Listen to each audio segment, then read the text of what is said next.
That's the idea. Great.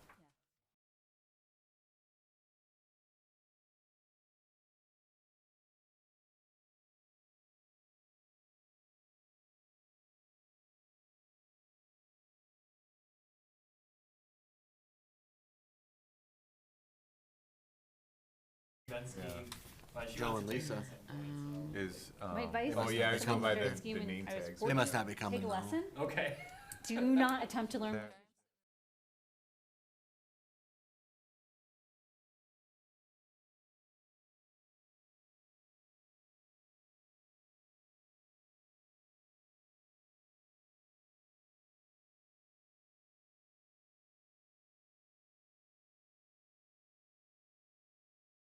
The Doesn't mean it's focus. true.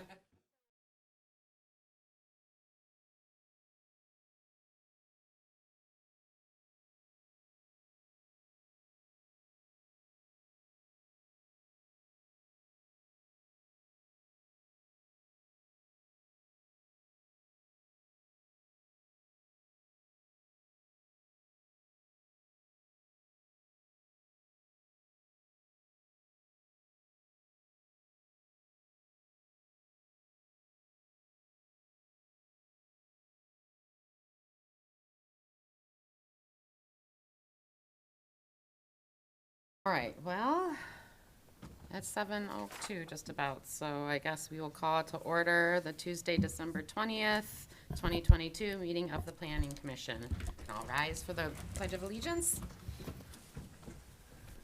I Pledge allegiance To the flag of the United States of America and to the republic for which it stands, one nation, under God, indivisible, with liberty and justice for all.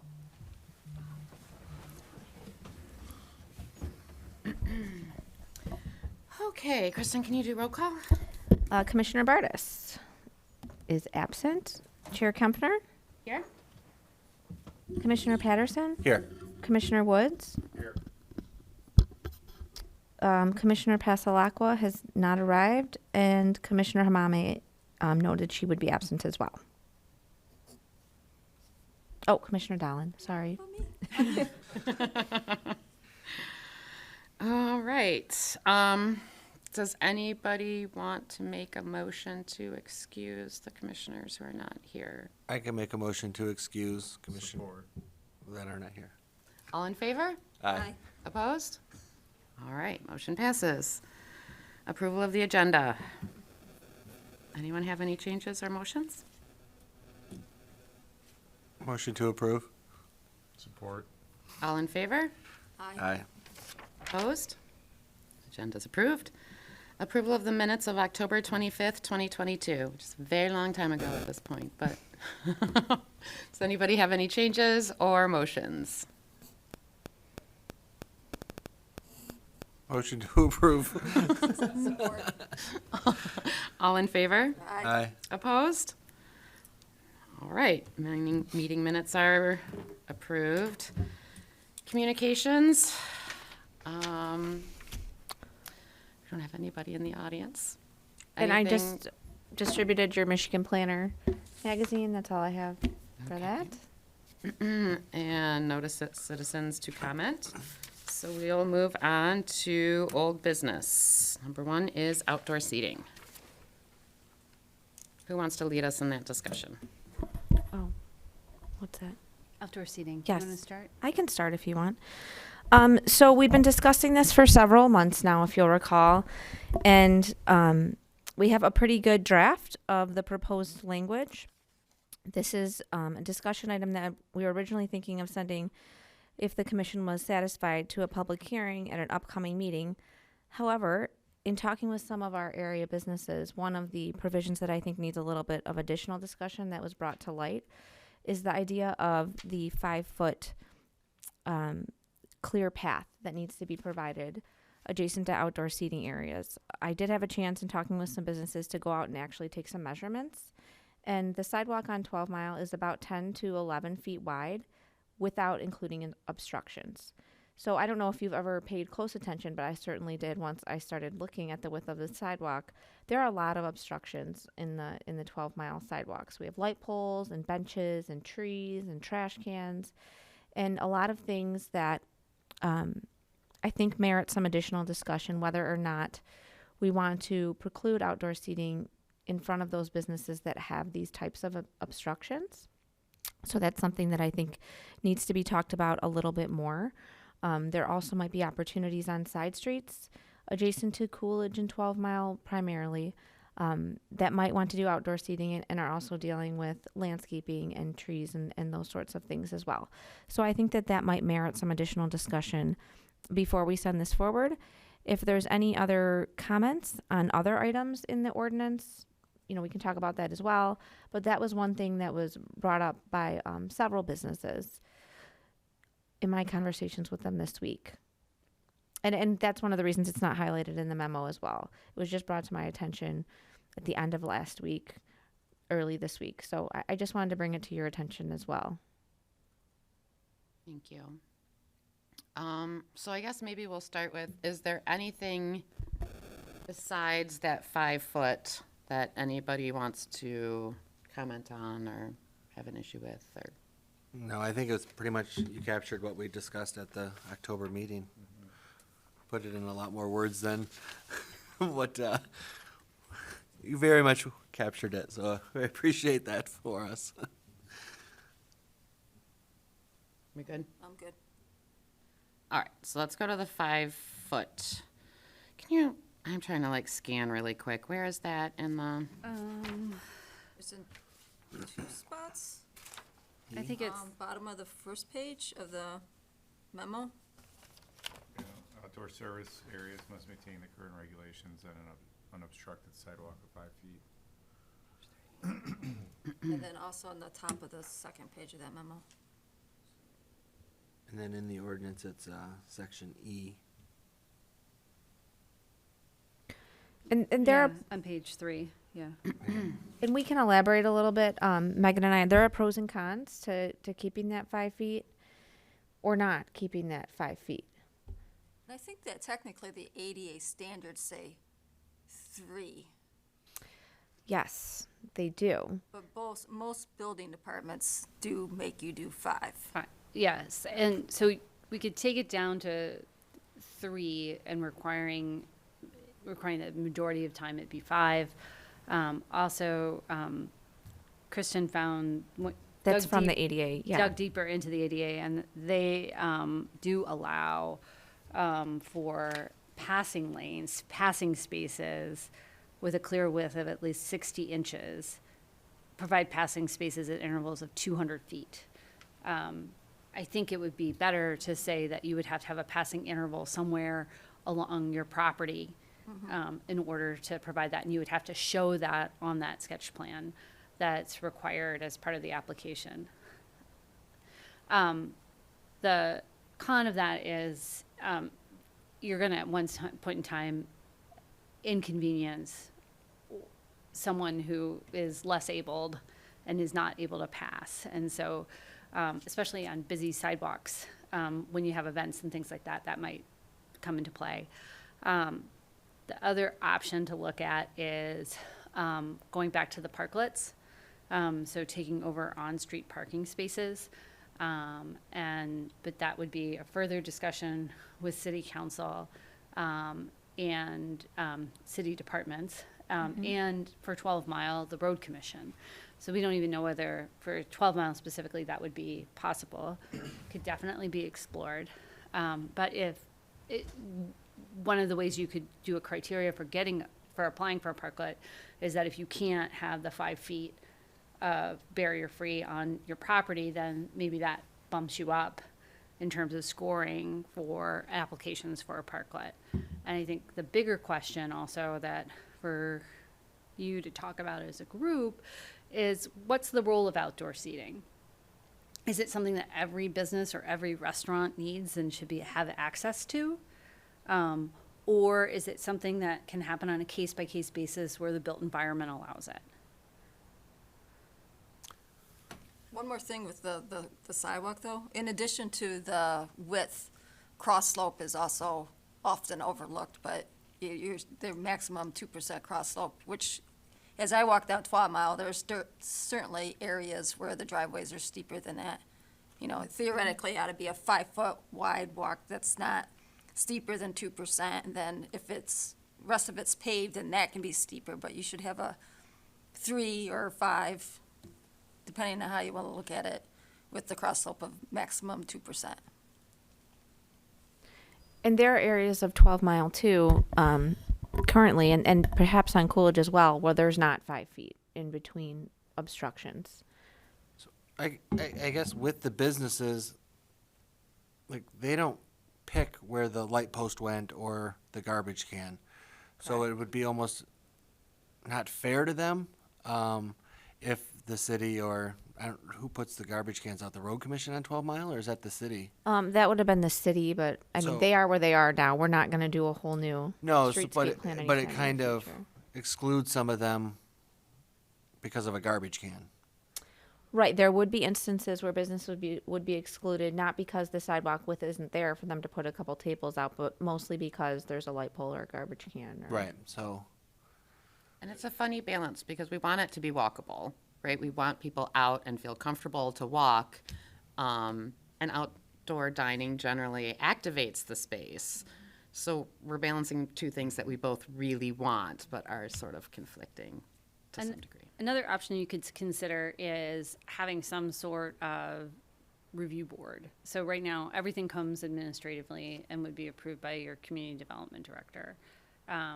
But you could add in a safety valve where there is, you could say the zoning board of appeals looks at it. You could say it would have to come here to the planning commission for it to be looked at, so that it's, when you're looking at it, it's a bigger, you know, it's a wider range of people who are looking at a bigger range of things. I don't know whether it would need to be noticed or not, but you could give somebody that exception decision other than just the community development director in an administrative fashion.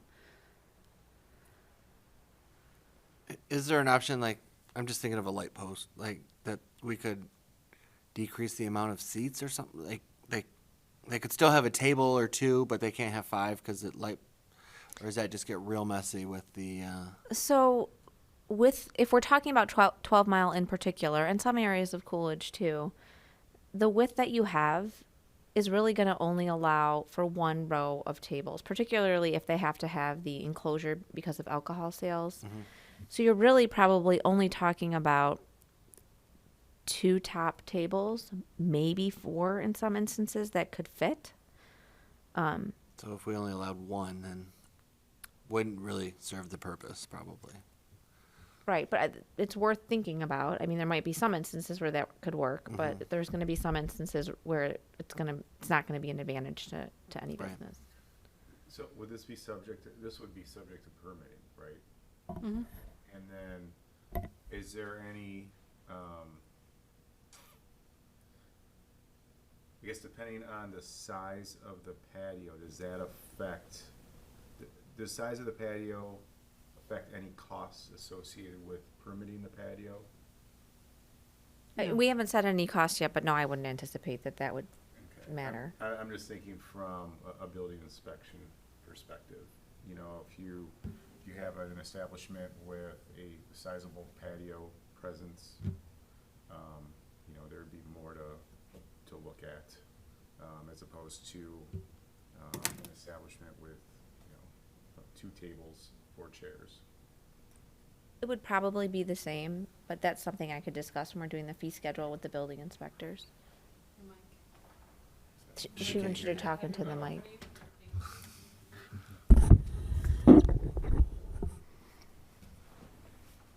Yeah, I mean, I am kind of stuck on that question of fairness. You know, I guess, have you seen, what are some other examples, or what are examples from other communities that deal with that issue? It's just, So this just came up yesterday. Yeah, and so the ones that I looked at when I did this, there isn't a safety valve. It's that it's 5 feet, you got to make 5 feet. That's it. And, you know, downtown Dexter, where some of this is based on, they have parklets. They've had them up since summer of 2020.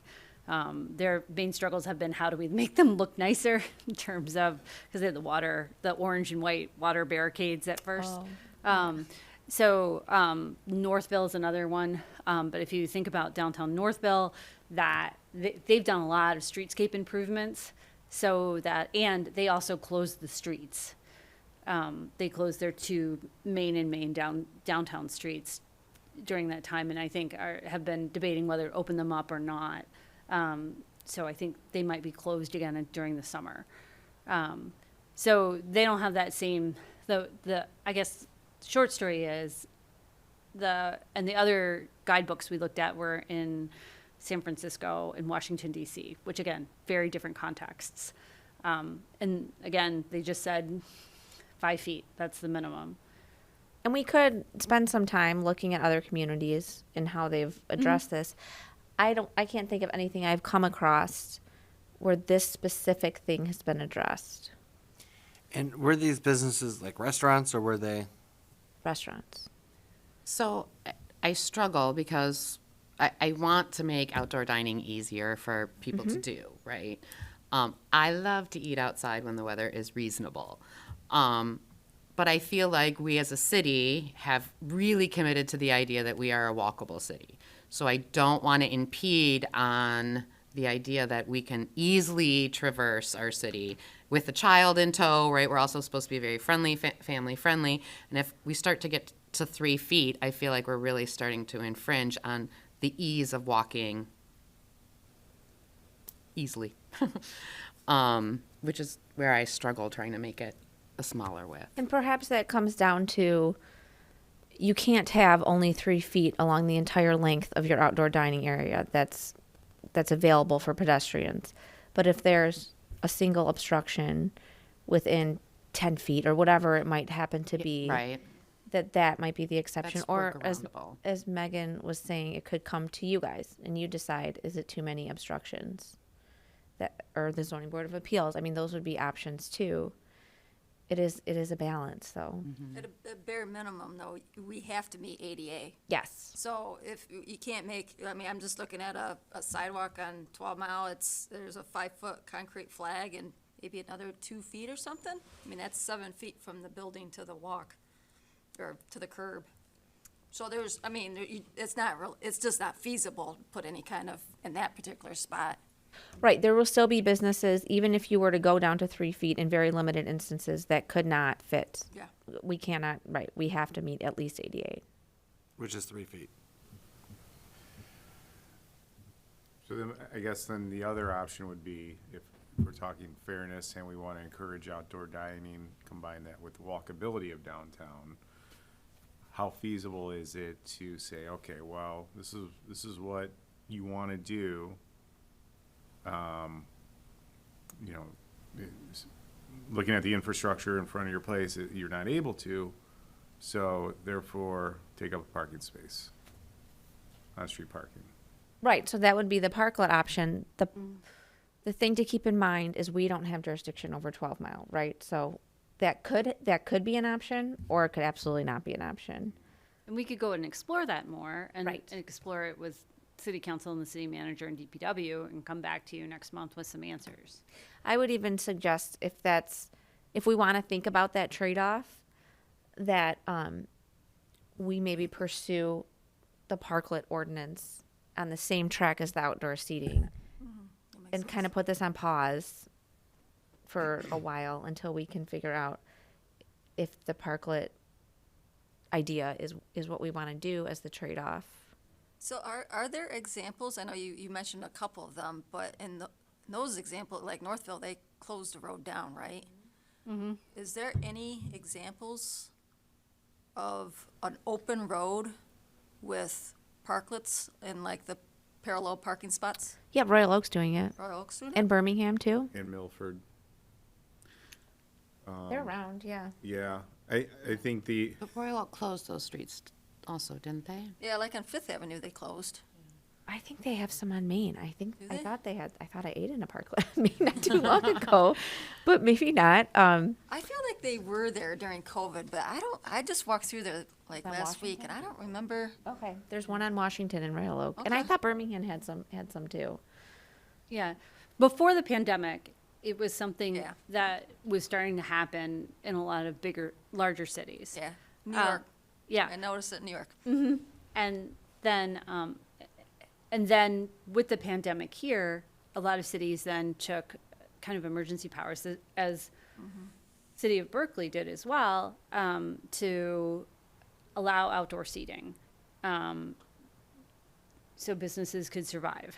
And so lessons learned out of that is that a lot of times people really enjoyed that outdoor atmosphere and would rather have the outdoor seating rather than the parking. So then you had to develop a certain ordinance in order to allow that. And again, we can look at some of these other communities that you mentioned, Royal Oak, Birmingham, Milford, and look at what they have for parklets in particular, if they're still doing them. I would hate to put this on hold until the parklet because I don't think that's going to move fast. I suspect they're going to want to see like the parking study before really going, yeah, you can have on-street parking. My guess. However, I feel like, I mean, we're not talking a wall of obstructions, right? We're No, talking like we're- a tree. Yes. And if I think about navigating life, you know, when my daughter was young and there was like a dog and she was terrified, right? We just went around the tree. Like it was going close to the street, but they're not 60-mile-an-hour streets, right? So we would just go around the light post or go around the tree and we could still traverse things. I'm wondering if there's some way we can just simply add, you know, these things aren't like right next to each other, right? They're usually like 6-8 feet from each other, a tree and a light post, right? I haven't like gotten out and measured those types of things, but I think that's a fair assumption. There might be instances where there's several in a row. Most businesses will have one obstruction then, or? That would be really hard to say. Well, we could look at aerials. We could look at some aerials and see how many spaces I we mean, if can it's just take like out. No more than 3 or 2 obstructions, or you have to come to the planning commission. I mean, you could say every so many feet too, Yeah. because right, you could have a business that, you know, has a like the former Cocoa Fairfields, right? Right. They're much larger than some of our other restaurants, Right. so. I mean, I think that might be the easiest way to go about what we want, right? Yeah. I just Only don't- one obstruction per so many feet, or you have to come to the planning commission. I just don't see many locations on 12 Mile where there's enough width on the walk to make it work. And then as far as parallel parking, there's only parallel parking from, like, shoot. I mean, really just the east side of, you know, from Coolidge to, maybe Clark's. Yeah, you're mostly talking about like the area that I think people think of as the traditional downtown of 12 Mile, so probably Tyler to Wakefield or maybe 1 or 2 streets more. Can I make a suggestion? Yeah. In our office, we can take aerials and then we can easily draw lines and then look at kind of what's possible, where restaurants are now, and do kind of just a quick and dirty analysis about where this is and what it affects. Because I think if you have a better context of what's on the ground, you'll be able to see that. I just would want to know which streets we should analyze. Obviously 12 Mile, Coolidge south of 12 Mile. Would this be Woodward as well, or? I mean, I haven't I seen. mean, much- that's hard, because I can't foresee something on Woodward now, but that's not to say, Who knows? Well, you know, 6 And years there are down a the few line. restaurants on Woodward that, because currently the Vincenta Garage can't have outdoor food, correct? That's a parking thing. Yeah. Right, but I mean, Well, they have that igloo out in front. Is I think that, that's just waiting, though. I don't think they serve food in Yeah, there. I It's think that's drinks what- only, yeah. by permit? Yes. Would it be difficult to look at Woodward? It down No, later. I would just, I don't want to do the analysis and then have you come back and say, oh, I want you to look at this. So do you want to treat different areas of the city differently? I mean, If it's not too much work, why just include Well, Woodward? I mean, and- do we have the same issue with Woodward? Because Woodward is set up different, like, we have parking, and then we have, like, their sidewalk kind of area. You wouldn't, But you have the Pole and sidewalk, parking. then parking, then sidewalk, or yeah, divider. but you wouldn't go all the way out to there. Right, past because the that's not big parking. enough anyways. And that's an MDOT road. Yeah. yeah. Yes, that's very true. There's no parklets happening there. So I feel like the 5 feet for Woodward would be fine. Okay, so Coolidge south of 12 Mile. All right. Okay. And not 11 Mile? Can't imagine putting a restaurant on 11 Mile. Maybe someday. I mean, we are going to might as be well, right? Because they are doing looking it at in the Oak Park zoning side. ordinance. That's true. A lot of Oak Park That's true. businesses there, They Yeah. have restaurants. deeper, They have more to work with on that side. Maybe 11 Mile from Coolidge to Greenfield. Okay, The rest is residential. yeah. Okay. We'll do that. We'll come back and then Chris and I will talk over that analysis and then we would likely come back with that map. And then maybe this updated with some suggested language. Or like measurements too, if. Yeah. Is that what you're, okay, Yeah. thanks. So you're right, Lisa, that the parklet option would take some time. We'd be looking at, I would say, into the spring before we had any conclusion on that. I still think it might be worth exploring.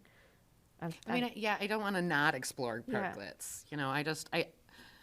I hate things stopping, right? Because, oh, well, we have to get to this. And then it's like 3 years and we're like, hey, that's right. We were looking at that. I feel like if this had a simple solution, like you only have a couple obstructions, cool. Then this could just like move forward. If we have to tweak it later on, we can tweak it later on. Is my thought.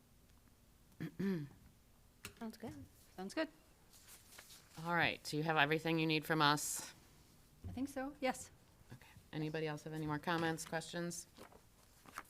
All right, moving on to vape shops. Do you want me to do this one? I can, Okay, I can take go. the lead. Go ahead. Per your discussion in October, we updated, so we use tobacco and vape shop consistently. We updated the definitions per that CDC guideline, which was excellent.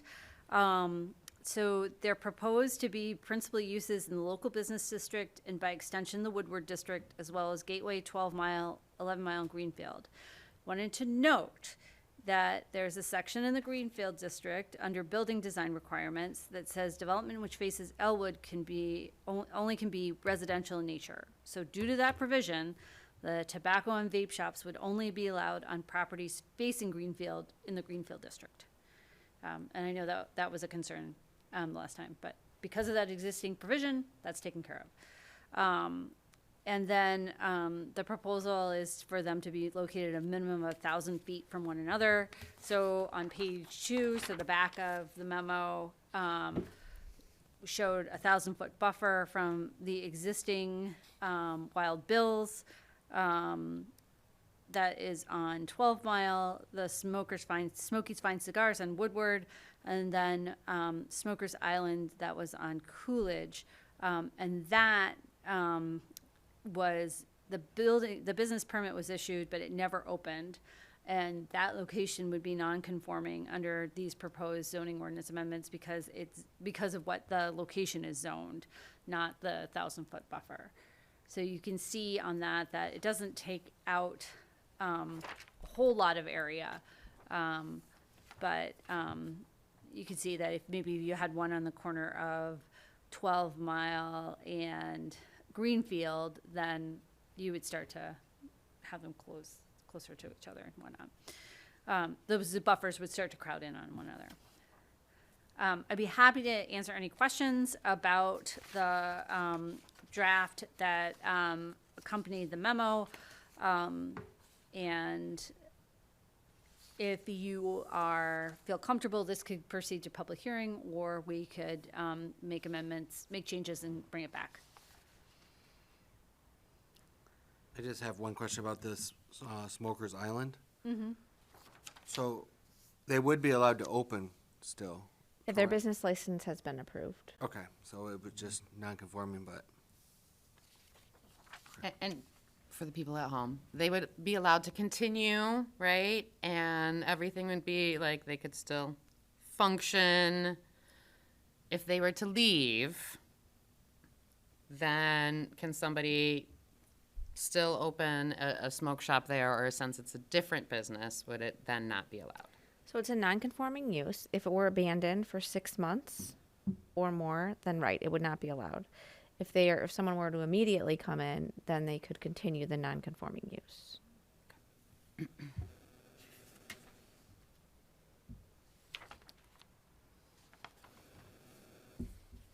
Questions, thoughts? It looks good to me. Me too. same. Likewise. Easy peasy. We're all happy. Do you want a motion to move to public hearing, or? No, we don't need a motion, Okay. so we're good for January public hearing? Yep.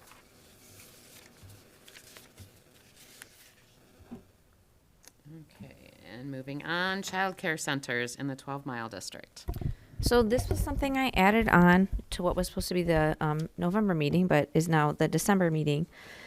There is an existing non-conforming business in the 12-mile district that's operating a child care center and is interested in expanding to a building across the street.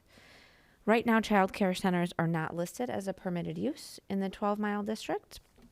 It does allow instructional centers and recreation uses, but does not specifically call out child care centers, whereas other districts do. So I would suggest that the Planning Commission consider adding child care centers to the 12-mile district, either as a principal permitted use or as a special land use. I did include in the memo the language that was recently added to the local business district. If you'll recall, child care centers were added to the local business district a few years ago, and these were the standards that were included with them. They were added as a special land use at that time. So I am looking for some feedback from the Planning Commission on whether or not you would like to include child care centers in the 12-mile district, and if so, if you would like them included as a principal permitted use or a special land use, and whether these same standards would be applied. Anyone want to start?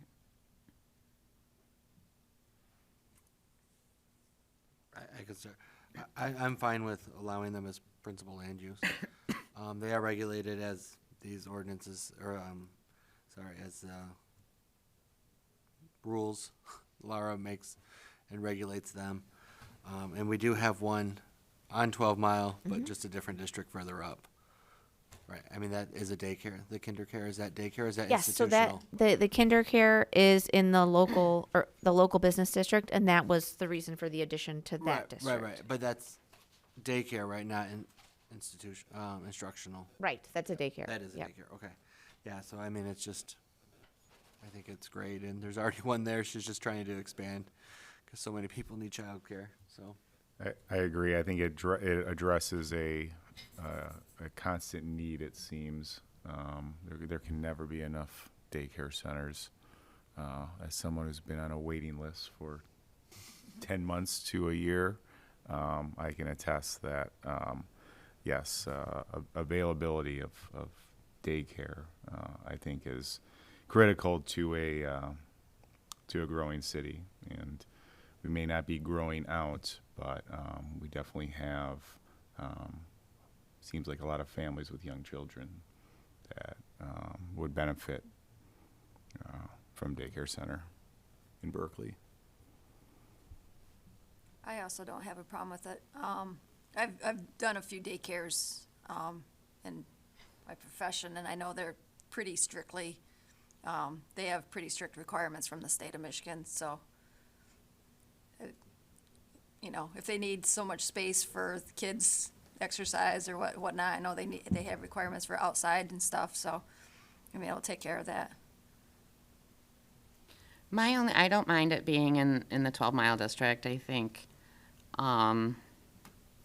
if I were to put on a DDA hat and not a planning commission hat, I probably would have more reservations because I don't think it is that activated use per se that, you know, that encourages activity and all of that kind of stuff. But I do think it's a need. And my worry about just having it as right is that we don't have a whole lot of like additional, like I worry about 12 Mile and drop off and pickups, right? And I don't think we have anything that talks about like stacking lanes. It's just kind of like parking. I don't know if that parking is appropriate for all the parents who are dropping off at once, right? And I wouldn't want so much parking that it would handle all of that because that's not needed for the vast majority of the time. But like a drop-off area or something like that, that keeps the traffic off of 12 Mile, as we often see with like Starbucks and Little Caesars and Taco Bell, right, where cars are hanging out the street. I don't want to see something like that happen with it. And we don't have any other regulations, I think, to necessarily prevent that from happening. So because of that, I would lean more towards a special land use because we'd at least have to like look at it and talk about that sort of thing. Good point. I'll switch my answer to special land use. Yeah, those are good points. I The, agree. the, the Yeah. stacking of The 12 traffic Mile could would be awful. The I'm traffic assuming, could be could be at certain times, yeah. and that would, and Laura doesn't care about No. traffic Right, stacking on 12 Mile. They're, They do not know. So would you want to include these same provisions that we've included in the local business district? It mostly refers to the state regulations. I mean, I think we have to. I mean, Right. they're not going to get issued the license without that, correct? Well, right, but they could get, it's not our responsibility to make sure they're meeting the LARA standards. They'd still have to go through the steps. I think this is just like a reminder to them that you have to meet these standards. It also includes number 3, talks about screening requirements as deemed reasonable. Would the commission want to keep that in there? And then use your special land use, reviewing authority to determine whether the drop off is adequate. I think so. Okay. Okay. So is the commission comfortable if I bring this for a public hearing in January? I think so. Okay. I guess one question I have, so the siting of a daycare, does that preclude any other type of use for adjacent businesses? Like serving of alcohol or anything like that? I don't think so, no. No, I don't think so. If it was kindergarten or above school, marijuana by state law would be prohibited within 1,000 feet. But you've already issued all your licenses.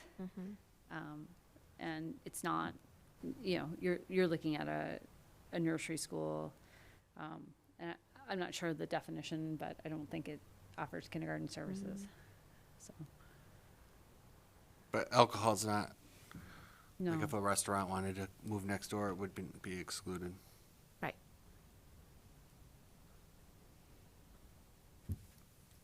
Okay, then I'll bring that in January. Perfect. And last but not least, 2023 meeting dates. So these are the proposed meeting dates. There are 2, usually we would meet the 4th Tuesday. There are 2 meetings that are listed as the 3rd Tuesday. One is due to the holiday, so our meeting would have been December 26th. I don't know that people wanted to do that, so I'm suggesting December 19th instead. And then the other one is in March. I will not be here the last Friday in March because it is school spring break, and I don't know if anyone else is affected by that. So I'm suggesting the 3rd Tuesday for March as well. And I have one other question that's somewhat related to this that was brought to my attention by the city manager's office. It doesn't have to be included on here, but it's a good time, I think, to ask it. So if you'll recall, when we did the CIP, or have done it traditionally, the city manager has come to the March Planning Commission meeting and kind of given an overview. And then the city council looks at some of their budget priorities and everything changes a little bit. And then it comes back in April and you all vote on it. The question is, do you want to see it twice is the first question, given how much it's changed from the past years. Like, for example, what sticks out of my mind from last year is, if you'll remember, in March, the CIP came to the Planning Commission and there was a chunk of money in there to redo the city hall. And then it came back in April, and that was removed based on priority discussions with council and goal discussions with council. So the question is, do you want that first preview in March, or are you just comfortable hearing about it and voting on it in April? And then secondly, would you consider doing an April work session, the second Tuesday in April, as opposed to hearing about it in March, so that the council priorities and goals could be incorporated by the time you hear about it? So it's kind of like a two-part thing. Do you want to hear it twice? And if so, how about the April work session? I just think that sounds better. Which one sounds better? The having a work session if we needed. The reason we had it come twice is because we were asked to vote on it that night and Correct. didn't have any time to review or ask questions, I guess, publicly or to Matt. Yep, that's right. Unless we sent him an email. So I liked having that, even if Okay. it changed. But if we got to see it after council made their goals and changes, then that would kind of eliminate it anyways and make it. Well, you still have the reviewing authority, and you're still responsible for approving it. It's just that seeing it afterwards incorporates their Yeah, their exactly. goals. That's what I mean. So then it's more real or more more realistic. Yes. realistic. Yeah, I agree with that. And that would be the second Tuesday of April. That would be the second Tuesday of April, yeah, as a work session. as a work session. I'm also Yeah. fine with not seeing Agreed. it twice. Yeah, I'm fine with not seeing it twice, but I'm okay with the work session as well, too, so. So we're looking at a work session solely for a CIP. We could include other items on that. The zoning ordinance RFP is going out right after the holiday. So there could be other items that we include on that too. I would hate to meet just for that.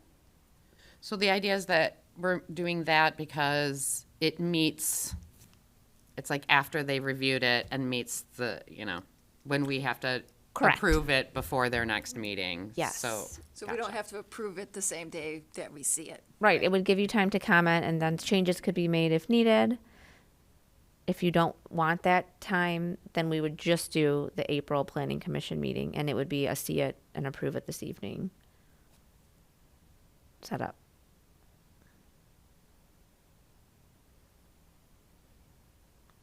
I'm actually fine either way. If it were to just be sent to us 2 weeks ahead of time to look at and send in any questions, I would be fine with that too.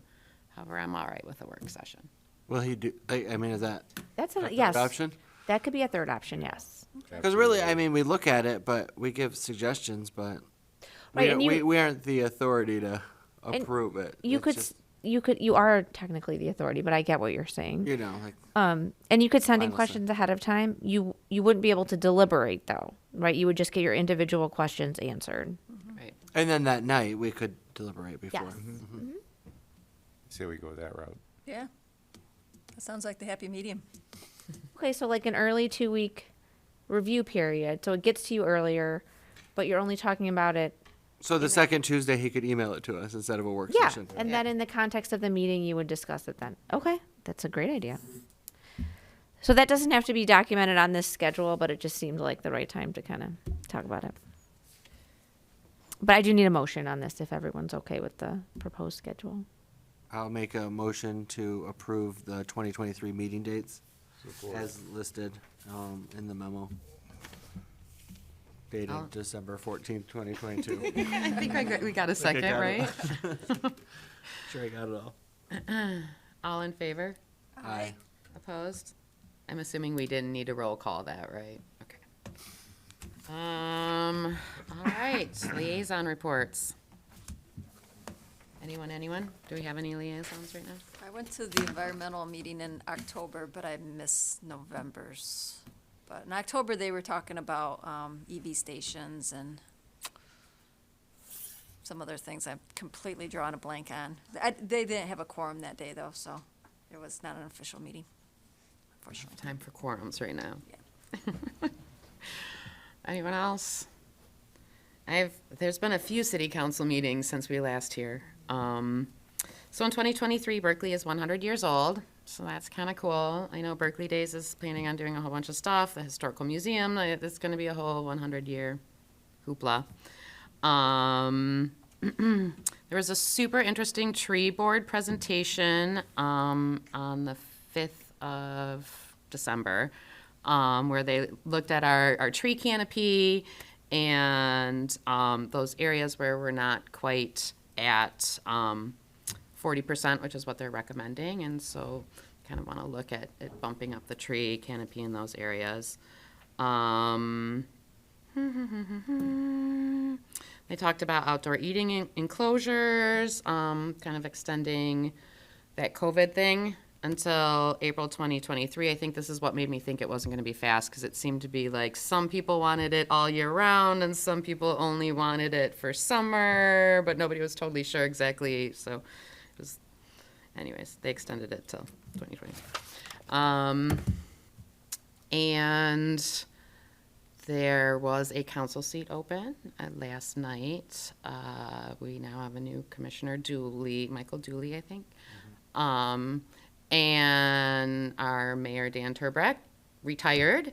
So now Bridget Dean will be moving into his seat, and now there's another seat open on council. So put in your applications, all you people at home. And I think that's all that strikes me at the moment. Staff comments? I don't have a whole lot. The design guidelines implementation ordinance is effective the 3rd. So at your next meeting, if we have anything that comes forward, we can now use that and require things. So that's good. I think that's about it. Alrighty. Well, happy holidays, everyone. Have safe. Hopefully we won't get the snow they're claiming we're supposed to get. And with that, Motion to adjourn? Support. all in favor? I All right, meeting is got, closed. I don't know, but.